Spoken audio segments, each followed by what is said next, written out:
Bonjour et Bonjour. bienvenue pour une nouvelle revue des programmes. Aujourd'hui, on va faire une minute de silence pour, Notre camarade François Fillon. voilà, pour le décès politique de Monsieur François Fillon. Bon voilà, on s'est recueilli. On a fait moins d'une minute parce que franchement, on n'est pas très, on n'est pas très compatissant, on va dire. C'est pas très grave, je pense. Mais bon, comme il va continuer il va continuer d'y aller, il va se présenter quand même. Enfin, on verra. Mais bon, pour l'instant, on va quand même Il n'y a pas de regarder. plan B chez les Républicains, nous dit-on. Voilà. En même temps, je me demande si ça profite pas aux plus petits candidats du même camp, c'est-à-dire Henri Guénaud, Ramayad. Tu crois qu'ils ont une chance de quand même revenir et de dépasser François Fillon? Faisons des pronostics pour une fois. Si les médias leur donnaient cet espace, peut-être, mais je pense pas que ce sera le cas, malheureusement. Bon, eh bien... Donc on reste avec un corrompu pour représenter les Mais il Républicains. n'y a pas de souci, il y a des gens à qui ça plaît. Bon, alors donc, regardons ces mesures et ce qu'ils proposent. Donc 100 milliards d'euros d'économies en 5 ans sur les dépenses publiques. Donc ça, on sait déjà par quoi ça passe. On a C'est-à-dire, retenu oui. la volonté de supprimer 500 000 postes de fonctionnaires, qui serait presque impossible à tenir, non ?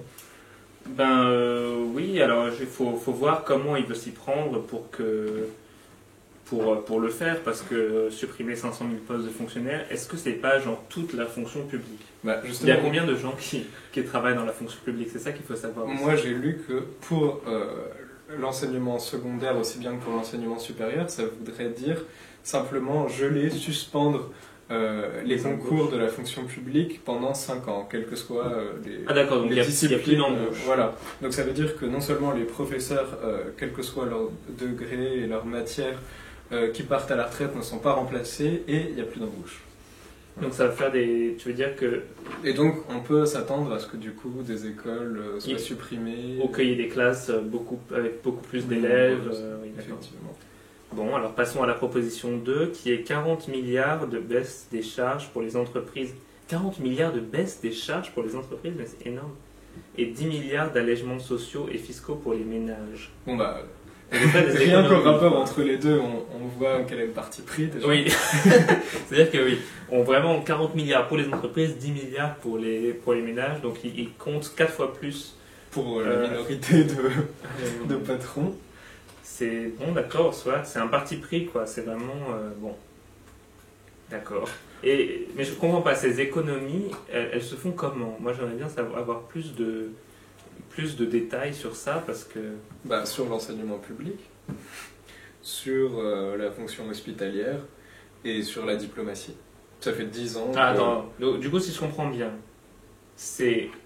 D'accord, on fait beaucoup d'économies sur le public, Mhm. et du coup, on supprime à côté les taxes pour les entreprises, mais du coup, ça fait pas d'économie du tout, puisqu'il n'y a plus de rentrées et plus de dépenses. Donc en fait, on reste au même point, mais... Bah, je pense que je comprends pas. l'idée derrière, c'est de relancer la croissance, je pense, en palliant le chômage par un encouragement Ah oui, à d'accord, l'embauche oui. des entreprises via des allègements fiscaux. On sait déjà ce que ça a donné sous Hollande avec le CICE, qui est actuellement le deuxième budget de dépenses de l'État, Bon, attends. avec 2% du... Ne jugeons pas trop vite. Voyons s'il y a des incitations à investir. Oui. Qu'est-ce que ça veut dire les charges sociales?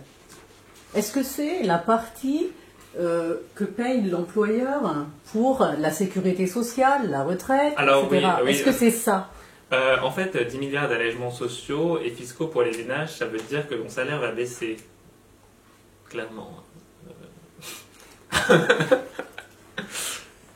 Il faut voir un peu plus en détail, mais allègements sociaux, c'est clairement qu'il y a moins de salaires, et fiscaux, c'est qu'il y a moins d'impôts.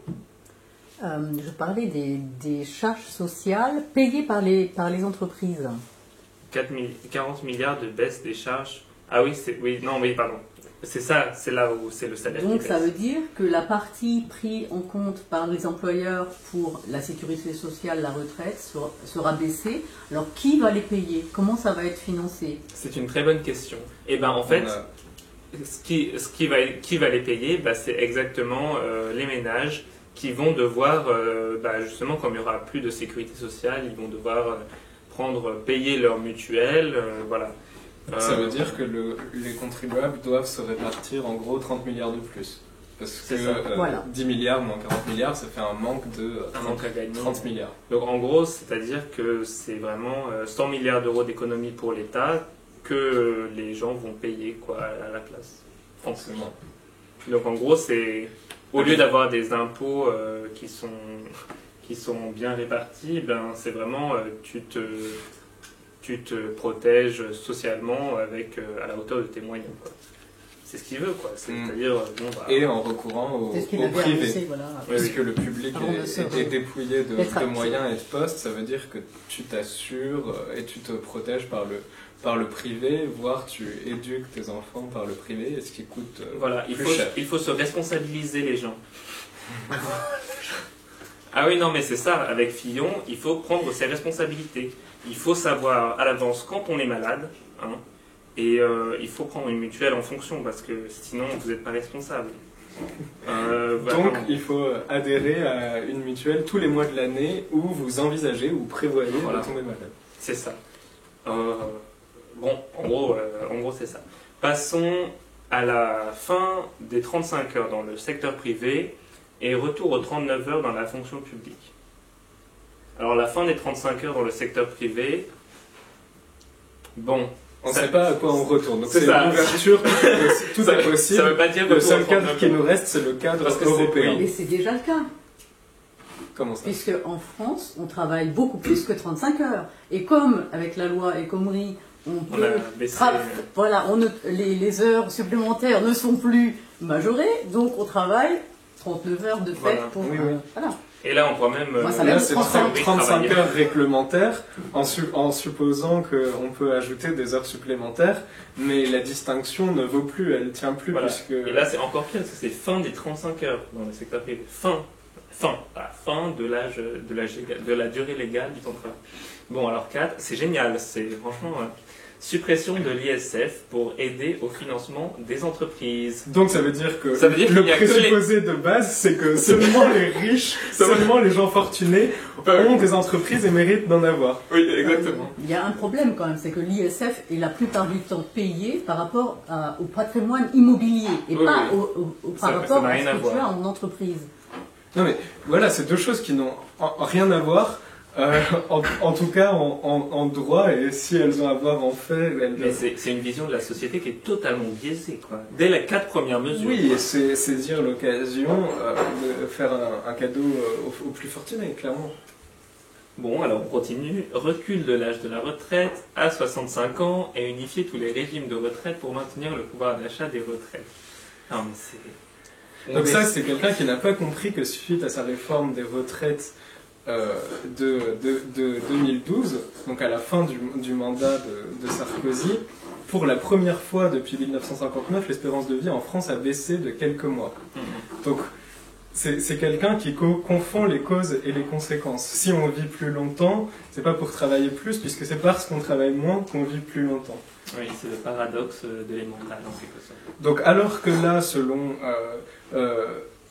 leur travail, il y a un certain nombre de travailleurs, particulièrement manuels, qui, quand ils ne meurent pas sur leur lieu de travail, meurent tout de suite après avoir commencé leur retraite. Ce nombre-là va augmenter. Enfin, je veux dire, ça veut dire qu'on peut s'attendre à avoir 5 à 10 ans maximum de bonne santé après avoir quitté son emploi. Ouais. Même pour les cadres, à la limite. En fait, je pense qu'il n'a pas compris que c'était pas les élections pour devenir prince de Monaco. Il y a un autre problème. Qui continuera à être employé jusqu'à 65 ans? Ah oui, non mais évidemment, plus personne aujourd'hui ne t'embauche même si tu as 45 ans. Donc pendant 20 ans après, tu vas avoir du mal. Oui, mais ça veut dire que c'est précarisé énormément de gens pendant 10-15 ans où ils sont censés travailler et où plus personne... Non mais c'est aussi une façon de venir progressivement à la retraite par capitalisation, en forçant les gens à accumuler un capital par eux-mêmes Quand ils sont plus jeunes. proches de l'âge de la retraite, ou, voilà, et ensuite le faire par des boîtes privées à fortiori. Voilà. J'ai une question. C'est engager cette transition de manière masquée. Est-ce que quelqu'un qui est par exemple chauffeur VTC, est-ce qu'il a les moyens de mettre une partie de capital pour sa retraite? Ça suffit même pas à venir aux besoins de leur famille, donc ils n'ont pas du tout la possibilité de faire un capital pour économiser pour plus tard. Parce qu'on peut être pour ou contre une retraite par capitalisation. Le problème, c'est de savoir quel est le pourcentage de la population qui va pouvoir, à partir de leur salaire ou de leur revenu, mettre un capital de côté. Chacun cotise à sa propre retraite. Oui. Donc du même coup, ça augmente les injustices sociales en fonction du revenu. Ah bah oui, bien sûr. Mais donc je me disais, si les revenus étaient plus égalitaires dans la société, ça marcherait. Oui, mais c'est utopique si on va te filer. L'autre problème, c'est quelle est la garantie? Parce que le système de retraite qu'on a aujourd'hui, il est solidaire par rapport à la solidarité des générations. Donc, il y a une garantie, puisqu'il y a des jeunes. Oui. Hein, mais la retraite par capitalisation, quelle est la garantie? La garantie de quoi? Ben, la garantie, si tu as 30 ans, que tu mets de l'argent de côté sur, je ne sais pas, quel type de financement, hein, est-ce qu'il y a des crises économiques, etc., est-ce que tu retrouves 30 ans plus tard, 40 ans plus tard, 50 ans plus tard ce capital? Ouais, c'est vrai que... Surtout avec l'inflation. Oui, c'est vrai que... Oui. Sur quel type d'assurance vie c'est un problème fondamental qui n'est pas explicité dans le programme. C'est vrai.